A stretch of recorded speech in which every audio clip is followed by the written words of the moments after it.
வாழ்வளிக்கும் வள்ளலாகிய இயேசுவை நோக்கி காலை ஜெபம்.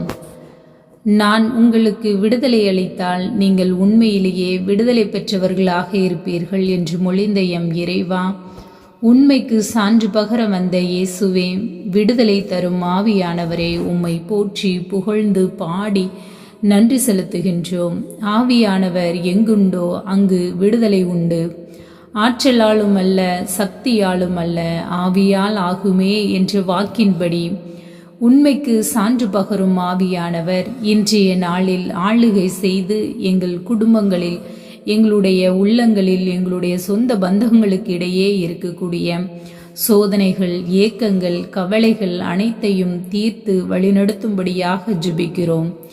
இல்லாதவைகளை இருக்கின்றவைகளைப் போல் அழைத்தவரே, உம்மை ஆராதிக்கின்றோம். காணாதவைகளை காண்கிறவைகள் போல் அழைக்கின்றவரே, உம்மை போற்றுகின்றோம். எல்லாவற்றையும் எல்லாவற்றாலும் நிரப்புகிறவரே, உம்மை புகழ்கின்றோம். என்றென்றும் ஜீவித்திருக்கிற உம்மை ஆராதிக்கின்றோம், துதிக்கின்றோம்.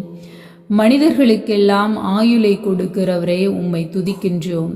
உண்மையில் வாழ்பவர்கள் விடுதலை பெற்றவர்கள் என்கிறார் இயேசு. கடவுளை பற்றிய உண்மையை அறிவது வழியும் உண்மையும் வாழ்வும் நானே. யோவான் 14:6 சொன்னபடி இயேசு உண்மையானவராகிய இயேசுவின் குரலை கேட்டு அவரை ஏற்றுக்கொண்டால் விடுதலை பெறுவோம். இன்றைய குறைகளை ஏற்றுக்கொண்டால், மன்னிப்பு கேட்டால் விடுதலை உண்டு. சாத்ராக்கு, மேசாக்கு, ஆபேத்நேகோ என்பவர்கள் நெபுகத்நேசர் அரசனை நோக்கி, நாங்கள் வழிபடுகின்ற எங்கள் கடவுள் எரிக்கின்ற தீச்சூளையை நின்று எங்களை மீட்க வல்லவர் என அறிக்கையிட்டதை காண்கிறோம்.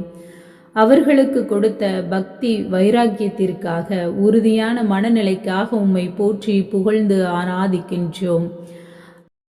அக்னி ஜுவாலை உன் பேரில் பற்றாது என்ற வாக்கின்படி அவர்களை அக்னி சூளையில் இறக்கி பலப்படுத்தியவரே, உம்மை போற்றுகின்றோம். நாங்களும் எங்களை சுற்றி இருக்கக்கூடிய இன்றைய காலகட்டத்தில் இருக்கும் பல்வேறு சோதனைகள், பல்வேறு களியாட்டங்கள், போதை வஸ்துகள், கொலை, கொள்ளை போன்ற உமக்கு விரோதமான பாவ அக்னி ஜுவாலையில் சிக்கி உம் வழியை விட்டு விலகிச் செல்லாமல் எங்களை உம்முடைய பாதையில் வழிநடத்தி அருளும்.